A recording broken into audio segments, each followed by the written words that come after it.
अऊज़ु बिल्लाहि मिनश शैतानिर रजीम बिस्मिल्लाहिर रहमानिर रहीम इन्ना अअतैनाकल कौसर फसल्लि लिरब्बिका वनहर इन्ना शानियका हुवल अबतर सदक़ल्लाहुल अलियुल अज़ीम जब्बारीन व क़ातिअ दाबिरिल मुअतदीन अल्लाहुम्मा सल्लि व सल्लिम अला मुहम्मदिन खैरिल मुरसलीन व अला अलीय्यिन अमीरिल मुमिनीन व अला फ़ातिमता सिद्दीक़ति ताहिरा सय्यदति निसाइल आलमीन व अलल हसन वल हुसैन सय्यदे शबाब अहलिल जन्नह व अला अली इब्न अल हुसैन ज़ैनिल आबिदीन व अला मुहम्मद इब्न अली अल बाकिर व अला जाफ़र इब्न मुहम्मद अल सादिक़ अलैहिस्सलातु वस्सलाम व अला मूसा इब्न जाफ़र अल काज़िम अलैहिस्सलातु वस्सलाम व अला अली इब्न मूसा रज़ा व अला मुहम्मद इब्न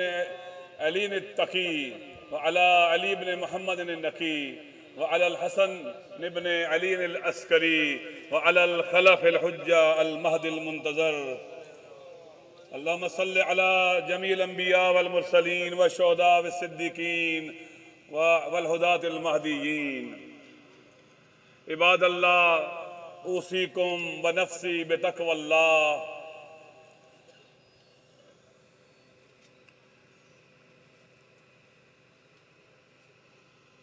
आगाज़ सुखन में मैं आप तमाम इबादत गुजारों को और अपने नफ्स को और अपने आप को ये वसीयत और तौसिया करता हूँ कि हमें तकवा के ज़ेवर से अपने आप को आरास्ता और पैरास्ता करना चाहिए।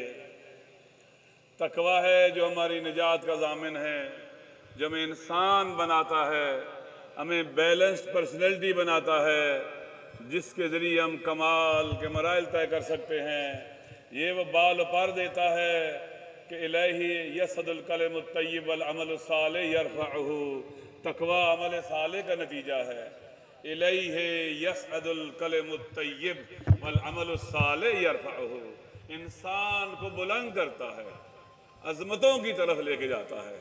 इंसान पाकीज़ा हो जाता है, अफ़ीफ़ हो जाता है, पाक दामन हो जाता है, शरीफ हो जाता है, करीम और नजीब हो जाता है।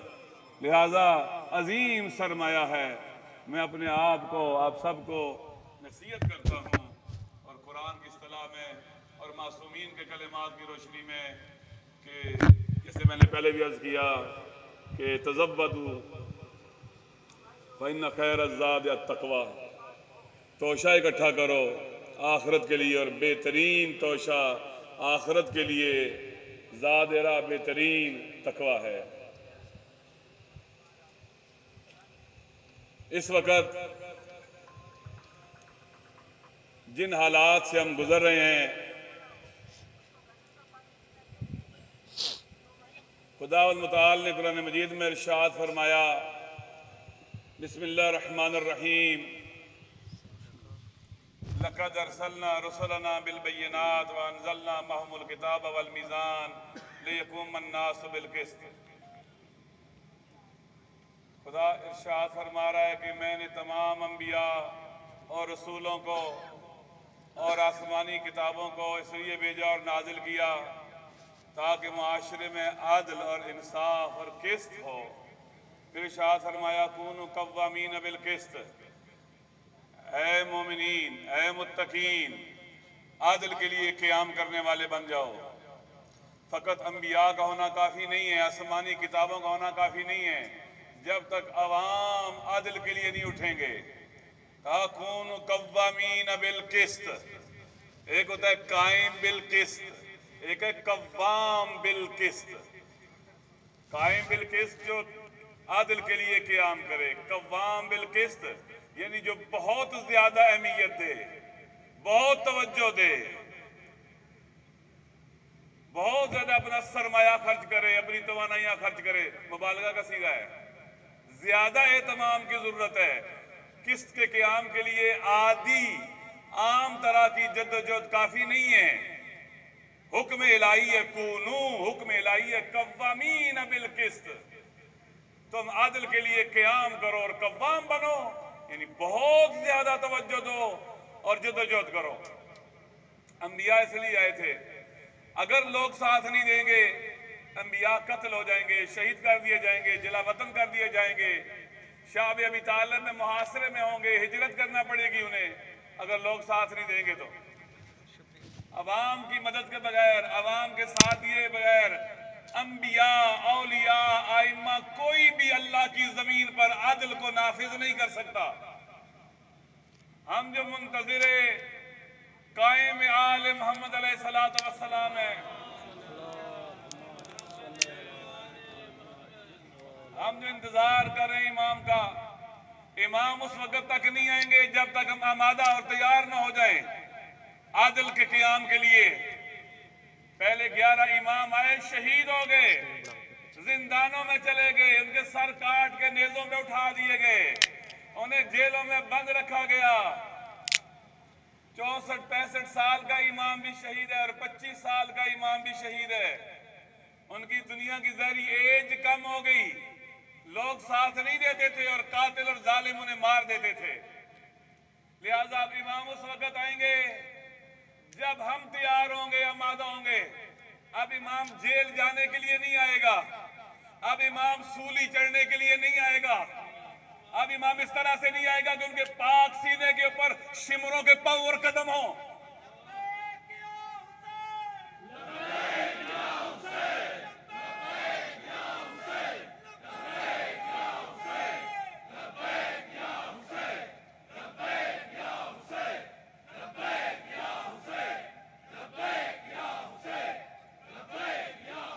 मजीद में कहा गया कूनू कव्वामीन बिल किस्त, जहां आपने रिज़्क़ हलाल कमाना है, जहां अपने बच्चों का ख्याल रखना है, जहां अपनी और इंडिविजुअल एज ए इंडिविजुअल अपनी जिम्मेदारियां अंजाम देनी है, एक फरीज़ा कूनू कव्वामीन बिल किस्त है।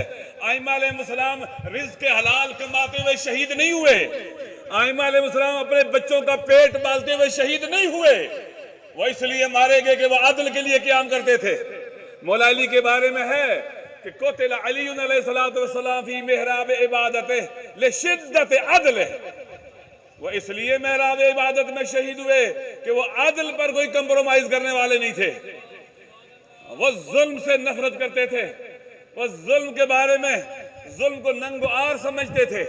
आपके और मेरे शहीद इमाम ने करबला की तरफ जाते हुए कहा, इन्नी ला अरल मौता इल्ला सआदा वलल हयात मअज़ ज़ालिमीन इल्ला बरमा, मैं अल्लाह के रास्ते में मौत को सआदत समझता हूँ और जालिमों के साथ उनकी अमराही में, उनकी हाँ में हाँ मिलाने में, उनके दस्तरखान पर बैठने में मैं इसको नंग और आर समझता हूँ।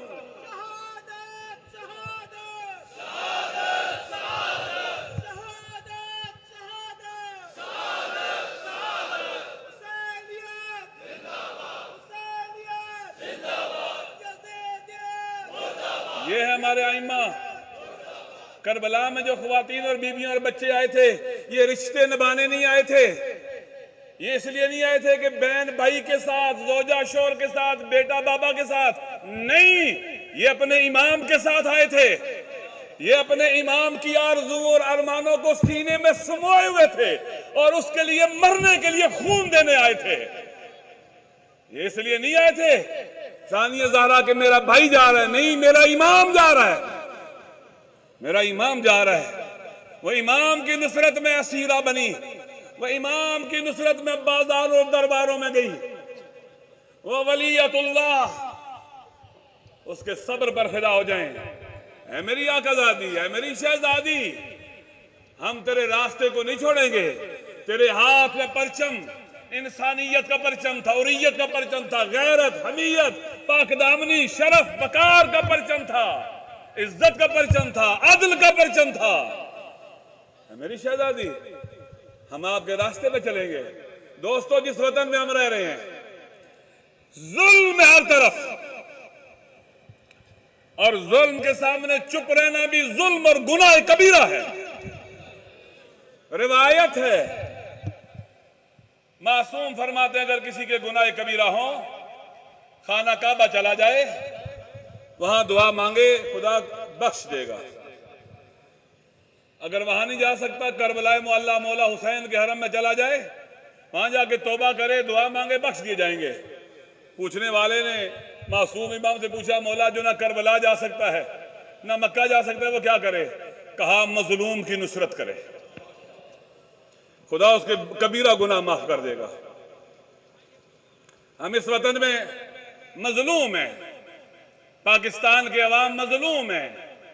यहां का शिया हो, सुन्नी हो, हिंदू हो, सिख हो, ईसाई हो, मजलूम हैं।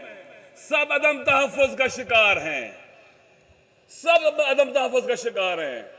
हम सारे मजलूम हैं, लेकिन हमारी मजलूमियत दूसरों से ज्यादा है।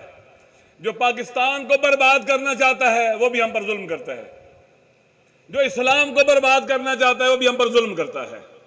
और इसके अलावा एक खास जुल्म है कि हम अहले बैत के पैरोकार हैं। जुल्म है हमारे ऊपर, कई कई गुना जुल्म है। दोस्तों, हम यहां बैठे हैं, हमारे मुल्क के अंदर जब ज़र्ब अज़ब शुरू हुई थी, हम पहले से मुतालबा करते थे कि दहशतगर्दों के साथ मुज़ाकरात हल नहीं है। इसकी ना कोई लॉजिकल बेस है, ना कोई शरई, ना कानूनी, ना आईनी और ना अखलाकी।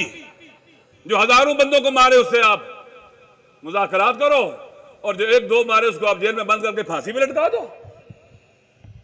आप मुझे बतलाएं, दहशतगर्दों से मुज़ाकरात की कौन सी लॉजिकल बेस है? आइन कहता है, आइन की कौन, आइनी और कानूनी कौन सी बेस है? कोई शरीयत और दीन और अखलाक इसकी इजाजत देता है? हम इसके खिलाफ बोलते थे कि इनके खिलाफ ऑपरेशन होना चाहिए। जब ऑपरेशन शुरू हुआ,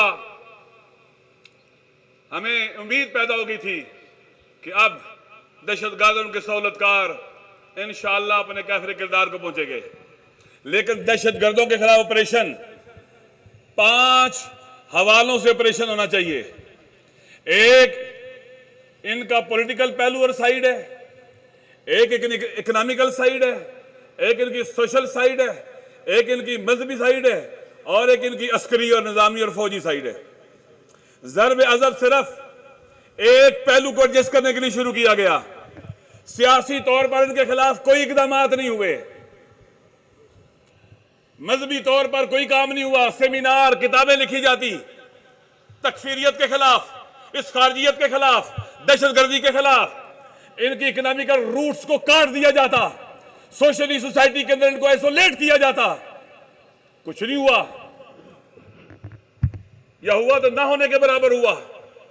और 1,500-2 हजार दहशतगर्द मार देने से दहशतगर्दी पाकिस्तान में खत्म नहीं होगी, नहीं हो सकती।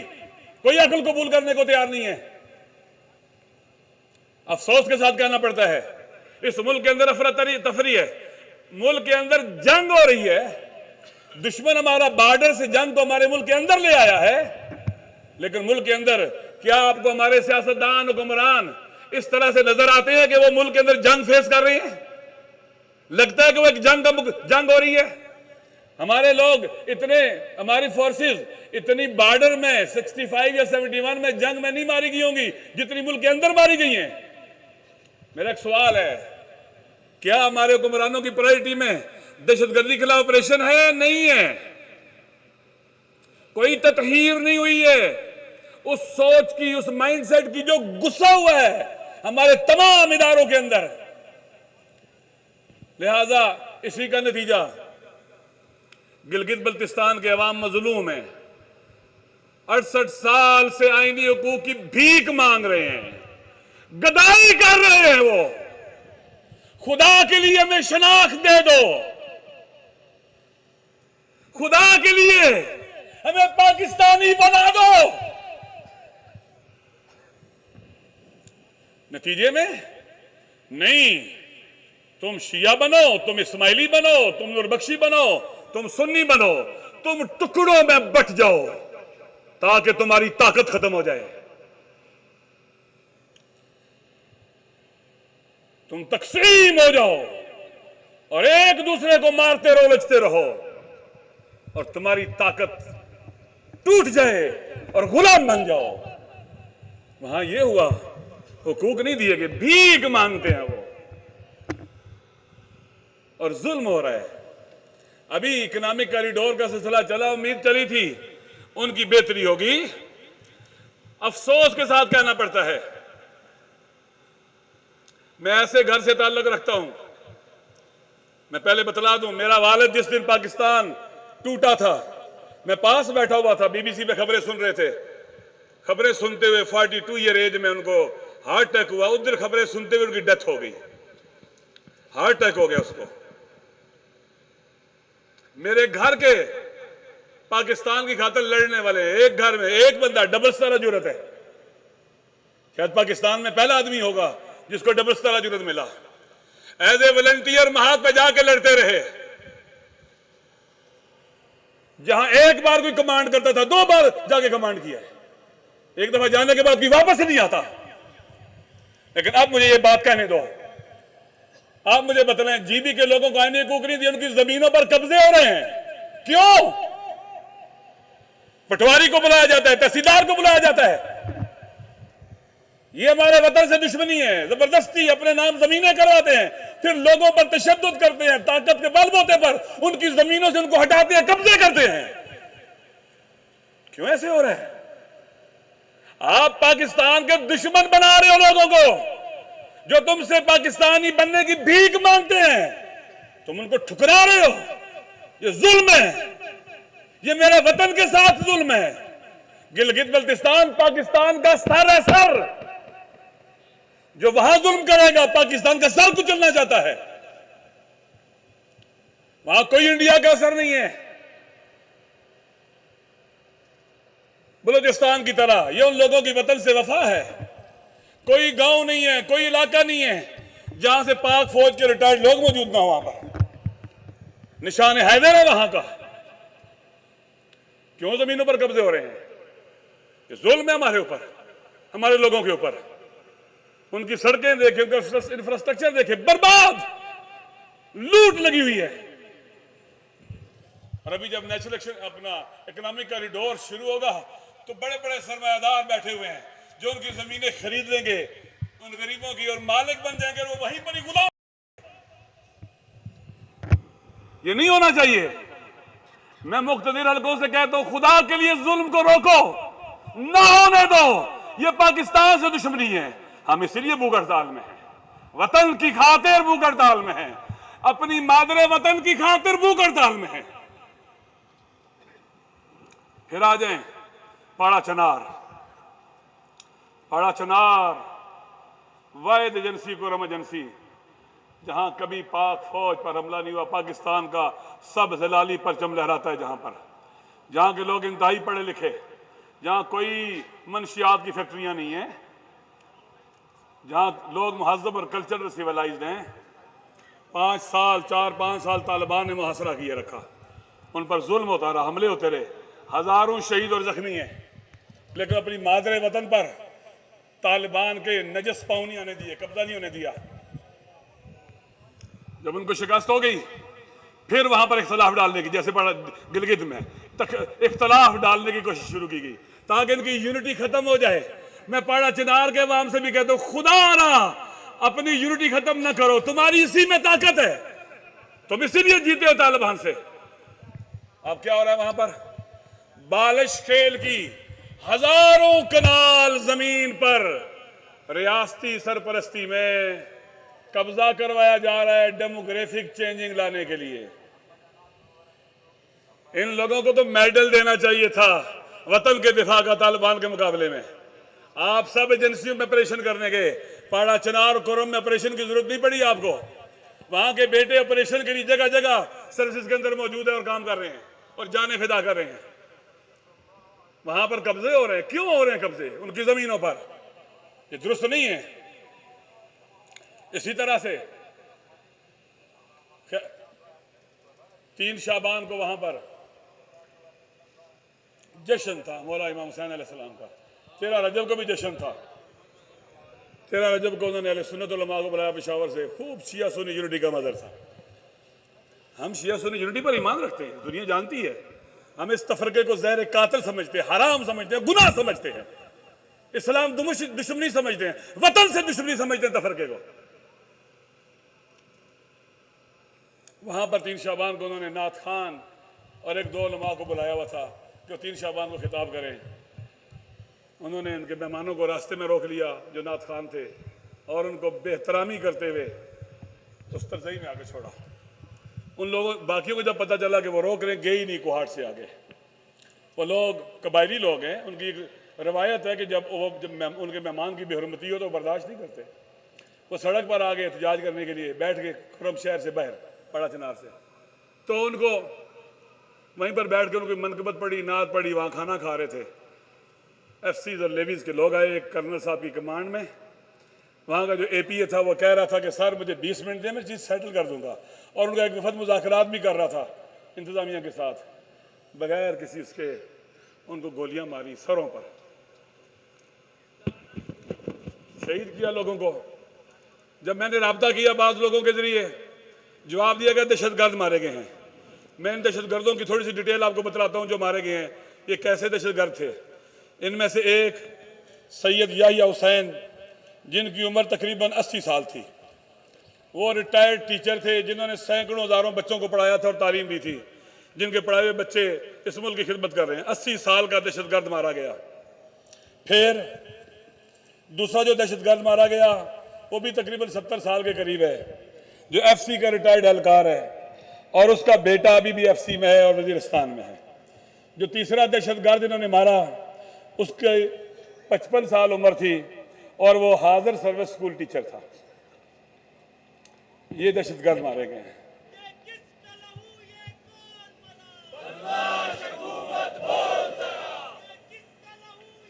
टाइम नहीं है, टाइम नहीं। लिहाजा आप देखें, जख्मी हो गए कई लोग, 17 लोग जख्मी हो गए। और उसके बाद हो क्या रहा वहां पर, वहां चेक पोस्टें पहले से लगी हुई हैं, तलाशी ली जाती है, औरतों को उतारा जाता है गाड़ियों से और फिर वो पैदल जाती हैं आगे। आप कहाँ रह रहे हो? एक रवायत है वहां की, कबायली लोग हैं वो अपनी, मैं जानता हूं अहले तशय्यो के अंदर कोई भी अपनी औरत और बीवी और बेटी से दहशतगर्दी नहीं करवाता। इनके लिए रोल मॉडल जनाब फातिमा ज़हरा सलामुल्लाह अलैहा है, इनके लिए रोल मॉडल जनाब ज़ैनब कुबरा सलामुल्लाह अलैहा है। ये दहशतगर्दी करने वाली बीवी और खवातीन नहीं होती हमारे यहाँ। हम ऐसे लोग नहीं है, पहचानो हमें। ना हमारा मर्द कोई खुदकुश हमला करता है। बताओ आज तक कभी किसी अहले तशय्यो ने खुदकुश हमला किया? अहले सुन्नत ने किया? नहीं किया। ना शिया ने, ना सुन्नी ने, ना ईसाई ने, ना हिंदू ने, ना किसी ने। हाँ वो करते हैं जिनके तुमने लश्कर बनाए थे, जो तुम्हारे स्ट्रेटेजिक एसेट्स हैं, वो हैं। ये जुल्म हो रहा है। आबिद हुसैनी जो हमारे बुजुर्ग आलिम हैं, उनकी गिरफ्तारी के आर्डर दिए हुए हैं। चेक पोस्ट के ऊपर उनकी तस्वीरें लगाई हुई हैं। वो आबिद हुसैनी जो शहीद कायद हुसैनी का साथी था, जो तालिबान से मुकाबला करने वालों को सपोर्ट करता रहा। तस्वीरें लगाई हो, पूछा जाता है गाड़ी से, भाई तुम आबिद हुसैनी तो नहीं हो? एक बुजुर्ग आलिम दीन को ये चीजें बर्दाश्त होने वाली नहीं है। मैं राहील शरीफ साहब से मेरा मुतालबा है, ये लोग फौज के इमेज को खराब कर रहे हैं। मुशर्रफ साहब के जमाने में फौज का इमेज बर्बाद हो गया था। फौज के इमेज को बेहतर बनाया गया और बहुत अच्छा हुआ। अब ये बर्बाद कर ये काली बेड़े, जिस तरह से कोयटा के अंदर वो करप्ट ऑफिसर्स बर्बाद कर रहे थे और लूटने वाले करप्ट लोग, इसी तरह से जीबी से लेकर पाड़ा चनार तक ये काली भेड़ें हैं घुसी हुई है इनके अंदर, जो बर्बाद कर रही है फौज के इमेज को, जिनके अंदर वही तालिबान और दाइश का माइंडसेट मौजूद है। खुदा के लिए इस पाकिस्तान को एक्सट्रीमिस्ट मसलक वाला मसलकी पाकिस्तान ना बनाओ। हमें कायदे आजम का पाकिस्तान चाहिए, हमें अल्लामा इकबाल का पाकिस्तान चाहिए, हमें मुतशद्दिद एक्सट्रीमिस्ट इंतहा पसंदों का, दहशतगर्दों का पाकिस्तान नहीं चाहिए।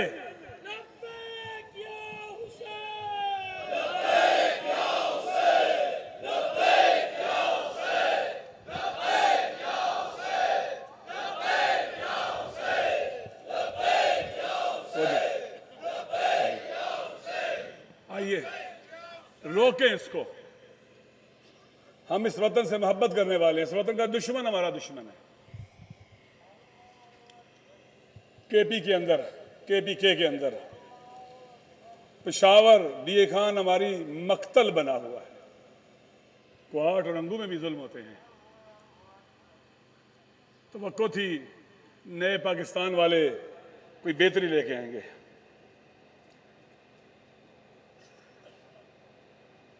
डॉक्टर, सर्जन, इंजीनियर, वकला, इंतहाई पढ़े लिखे लोग, एजुकेशनिस्ट, प्रोफेशनल्स, आम बंदे मारे जा रहे हैं। कभी वज़ीर आला का बयान नहीं आया है। पेशावर में शहीद कायद अल्लामा हुसैन हुसैनी के मस्जिद में बम ब्लास्ट हुआ था, जिसमें उनका एक पोता भी शहीद हो गया था। वज़ीर आला को तौफीक नहीं वहां जाके अफसोस करे। कई बंदे उस बम ब्लास्ट में शहीद हुए थे, जख्मी हुए थे। ये वज़ीर आला है, ये इमरान खान है, ये नया पाकिस्तान है। लोगों की लाशें हयाताबाद के इलाके के प्रिंसिपल से कॉलेज के, उनके सर में गोली मारी गई। कितनी देर उनकी लाश जमीन पर पड़ी रही, कोई उठाने नहीं आया, घर वालों ने आगे उठाया। इमरान खान साहब, ये प्रोफेसर के सर में नहीं, ये तालीम और इल्म के सर में गोली मारी गई थी। आप नहीं जा सकते थे, आपका वजीर तालीम नहीं जा सकता। डॉक्टर शहीद होते, आपका वजीर सेहत नहीं जा सकता। वकला मारे जाते हैं, आपका वजीर कानून नहीं जा सकता। ये अंधे और बहरे हुक्मरान है। तुम्हें पानामा लीक्स वाले खेल से फुर्सत ही नहीं है, बस यही खेल रह गया है, और काम नहीं है तुम्हारे। लिहाजा हम इमरान खान साहब की हुकूमत की मजम्मत करते हैं और उनको माफी मांगनी पड़ेगी अपनी इस नेग्लिजेंसी की। उनको माफी मांगनी पड़ेगी, शोधा के घरों को राजी करना पड़ेगा और एक ऐसा मैकेनिज्म डेवलप करना पड़ेगा ताकि आइंदा हमें धरनों में या भूख हड़ताल में ना बैठना पड़े। ऐसा मैकेनिज्म, हम विक्टिम हैं, हमें मारा जाता है, हम कत्ल होते हैं, कोई पूछता नहीं है। तुम्हें एक मैकेनिज्म बनाना पड़ेगा हमारे लोगों पर मुश्तमिल, इंसानों पर मुश्तमिल, जिसमें अहले तशय्यो भी हो, हिंदू भी हो, सिख भी हो, ईसाई भी हो, सुन्नी भी हो, जो ऑफिशियल हो, जिसकी हैसियत हो, ताकि इस तरह की नाइंसाफियों का रास्ता रोके, अदम तहफ़्फ़ुज़ का एहसास खत्म हो। फिर आ जाए पंजाब के अंदर। पंजाब में जब से नेशनल एक्शन प्लान आया है, कई हजार अफराद पर एफआईआर है। जुर्म क्या है? आपने मजलिस क्यों करवाई, या आपकी मजलिस आधा घंटा लेट है, टाइम से ज्यादा है। नेशनल एक्शन प्लान, हजारों लोग जो दुरूद सलाम पढ़ते अजान के अंदर, उन पर एम्पलीफायर एक्ट लेके आए। बाबा, हमारी अजानों में, हमारी दुरूद सलाम के अंदर, मजलिस के अंदर कभी दहशतगर्दों की, तालिबान की हिमायत भी होती। तुमने इन पर पाबंदियां लगा दी। उन स्पीकर्स पर पाबंदियां लगाते जो कत्ल, गारतगरी और नफरत को फैलाते हैं, जो तालिबान के हामी हैं, जो उनको शहीद कहते हैं और पाक फौज के जवानों को शहीद नहीं कहते, उन पर पाबंदियां लगाते। हजारों लोग। नेशनल एक्शन प्लान इस वक्त पंजाब के अंदर या अहले सुन्नत के खिलाफ इस्तेमाल हो या हमारे खिलाफ इस्तेमाल है।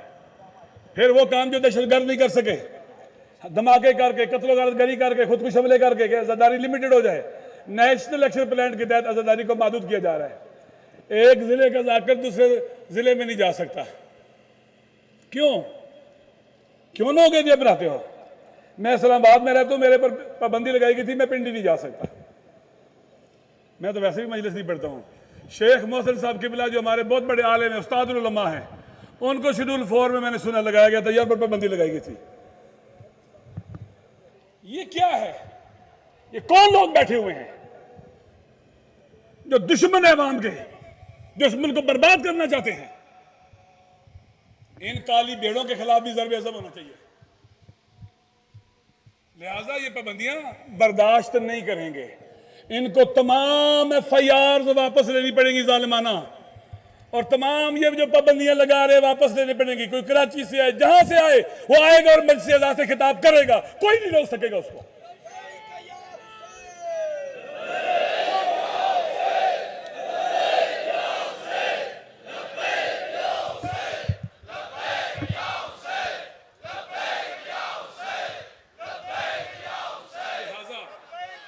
लिहाजा हम किसी क्रिमिनल के हम ही नहीं हैं। मौलाना गुलफाम हाशमी साहब हैं, खतीब मशहूर हैं, 3 साल से पाबंदी लगी है। राना सना साहब ने चंद दिन पहले टीवी पर आके मेरे साथ झूठ बोला। जो उलमा का बोर्ड बनाया 4 रुकनी, सब ने कहा कि पाबंदी खत्म होनी चाहिए इनसे। ये झूठ बोलते हैं। जो शिया सुन्नी यूनिटी की बात करता है उसको पाबंदियां लगाते हो तुम। एक मैकेनिज्म बनाना पड़ेगा पंजाब के अंदर भी, जिसमें अहले तशय्यो हों, अहले सुन्नत हों, ईसाई हों, मसीही हों, हिंदू हों, जिसका काम हो हमारे हुकूक का तहफ़्फ़ुज़ करना, हमारी नाइंसाफियों हमसे नाइंसाफियों को रोकना। ये बनाना पड़ेगा और ऑफिशियल होना चाहिए और उसमें पपट नहीं आने चाहिए। वो लोग हैं जो जिनको कौम और मिलत कबूल कर दिया। मैं नहीं मैं अपनी कोई जमात का नहीं बात करता, कोई भी आए जो जुल्म के खिलाफ बोलने वाला हो।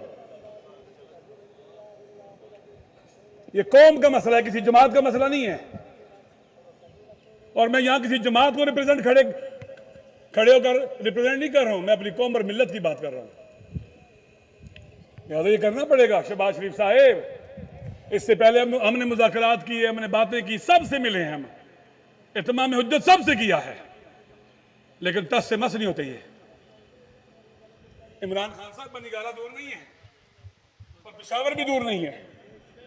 उस दिन से डरो जब ये कौम उठेगी और या बनीगाला की तरफ आएगी या पेशावर की तरफ आएगी।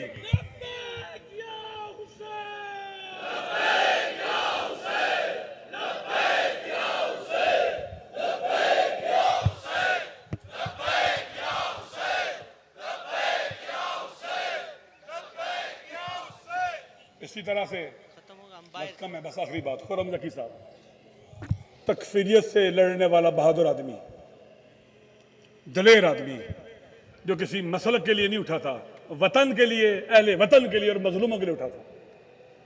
उसको थ्रेड्स थे, उसको दहशतगर्दों की गोलियों के हवाले कर दिया गया, उसकी कोई सिक्योरिटी और हिफाजत नहीं की गई। ऐ मादरे वतन, तू गवाह रहना, तेरे दलेर, शेर और बहादुर बेटे तेरे लिए अपना खून दे रहे हैं और ये हुक्मरान तुझे लूट रहे हैं, लुटेरे हैं, लूट रहे हैं तुझे। इंशाअल्लाह ऐ मादरे वतन, हम तेरा कर्ज अपना खून दे के चुकाते रहेंगे।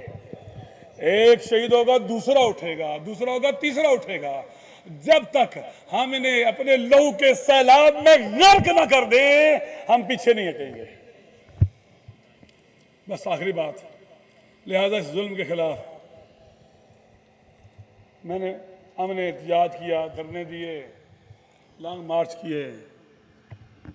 गर्मियाँ थी, कोई मुझे कह रहा था लॉन्ग मार्च करो, मैंने कहा नहीं, मैं अपने ऊपर सख्ती करता हूँ, मैं भूख हड़ताल करूँगा। मैं जब तक मुतालबात तस्लीम नहीं होते, अमल नहीं होता, तस्लीम नहीं होते, मैं मर जाऊँगा, यहाँ से नहीं उठूँगा। अगर मुझे उठा के जेल में बंद करोगे, वहाँ भी भूख हड़ताल करूँगा। मैं जिस दिन मर गया, मेरा बेटा करेगा, मेरे साथी करेंगे।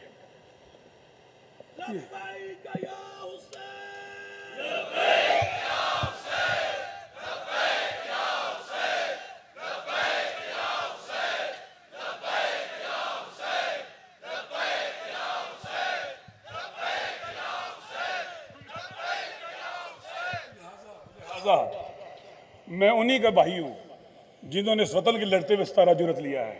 मैं उसी का बेटा हूँ जो इतना गैरतमंद था, बल टूटा, वो हार्ट अटैक होके फौत हो गया। मैं उन्हीं का भाई हूँ जो दिलेरी के साथ इस वतन के लिए लड़े हैं और शुजात के तमगे लिए उन्होंने।